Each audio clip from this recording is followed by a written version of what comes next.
La señal, Inés Arredondo. El sol denso, inmóvil, imponía su presencia. La realidad estaba paralizada bajo su crueldad sin tregua. Flotaba el anuncio de una muerte suspensa, ardiente, sin podredumbre pero también sin ternura. Eran las 3 de la tarde. Pedro, aplastado, casi vencido, caminaba bajo el sol. Las calles vacías perdían su sentido en el deslumbramiento. El calor, seco y terrible como un castigo sin verdugo, le cortaba la respiración. Pero no importaba. Dentro de sí hallaba siempre un lugar agudo, helado, mortificante que era peor que el sol, pero también un refugio, una especie de venganza contra él. Llegó a la placita y se sentó debajo del gran laurel de la India. El silencio hacía un hueco alrededor del pensamiento. Era necesario estirar las piernas, mover un brazo, para no prolongar en uno mismo la quietud de las plantas y del aire. Se levantó y dando vuelta alrededor del árbol se quedó mirando la catedral. Siempre había estado ahí, pero solo ahora veía que estaba en otro clima, en un clima fresco que comprendía su aspecto ausente de adolescente que sueña. Lo de adolescente no era difícil descubrirlo, le venía de la gracia desagradable de su desproporción. Era demasiado alta y demasiado delgada.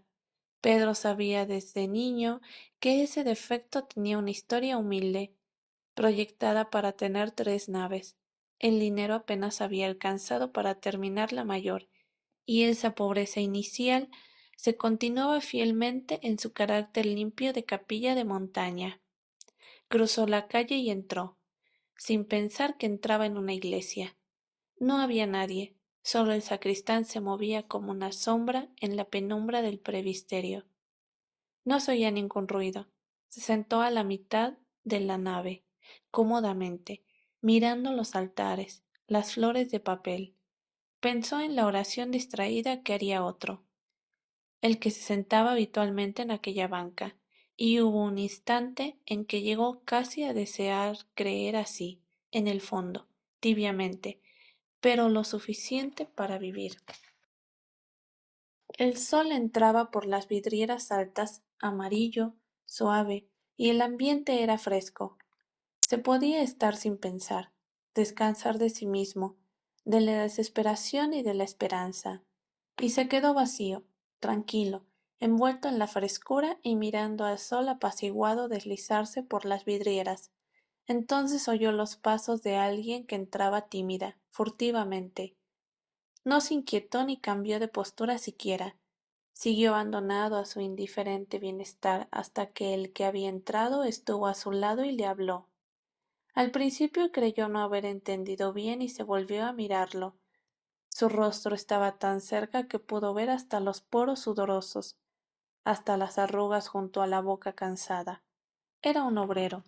Su cara, esa cara que después le pareció que había visto más cerca que ninguna otra, era una cara como hay miles, millones, curtida, ancha, pero también vio los ojos grises y los párpados casi transparentes, de pestañas cortas, y la mirada, aquella mirada inexpresiva, desnuda. ¿Me permite besarle los pies? Lo repitió implacable. En su voz había algo tenso, pero la sostenía con decisión. Había asumido su parte plenamente y esperaba que el que estuviera a la altura, sin explicaciones. No estaba bien, no tenía por qué mezclarlo. No podía ser.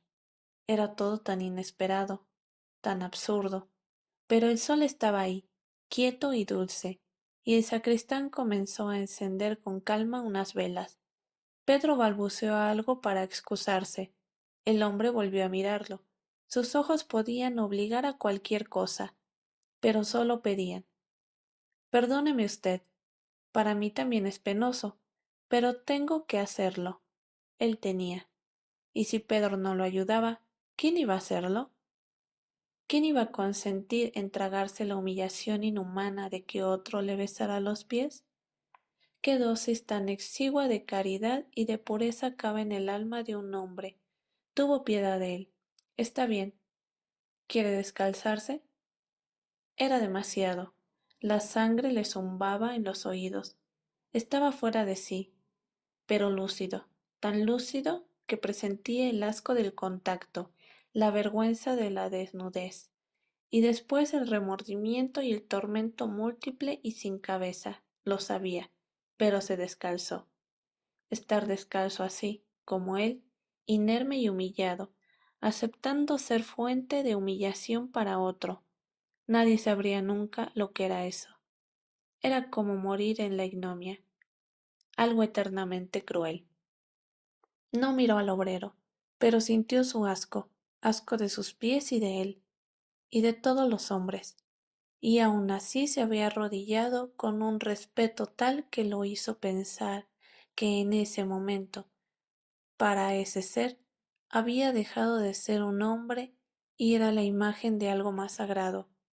Un escalofrío lo recorrió y cerró los ojos, pero los labios calientes lo tocaron, se pegaron a su piel. Era amor, un amor expresado de carne a carne, de hombre a hombre, pero que tal vez el asco estaba presente, el asco de los dos, porque en el primer segundo, cuando lo rozaba apenas con su boca caliente, había pensado en una aberración. Hasta eso había llegado para después tener más tormento. No, no, los dos sentían asco, solo que por encima de él estaba el amor. Había que decirlo, que atreverse a pensar una vez, tan solo una vez, en la crucifixión. El hombre se levantó y dijo, gracias. Lo miró con sus ojos limpios y se marchó. Pedro se quedó ahí, solo ya con sus pies desnudos, tan suyos y tan ajenos ahora, pies con estigma. Para siempre en mí esta señal, que no sé si es la del mundo y su pecado o la de una desolada redención. ¿Por qué yo? Los pies tenían una apariencia tan inocente, era como todos los del mundo, pero estaban llagados, y él solo lo sabía.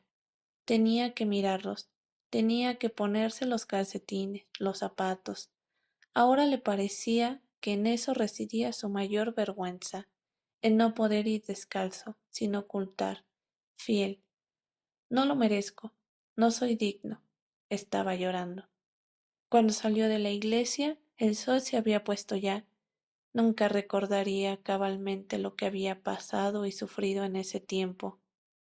Solamente sabía que tenía que aceptar que un hombre le había besado los pies y que eso lo cambiaba todo, que era, para siempre, lo más importante y lo más entrañable de su vida, pero que nunca sabría, en ningún sentido, lo que significaba.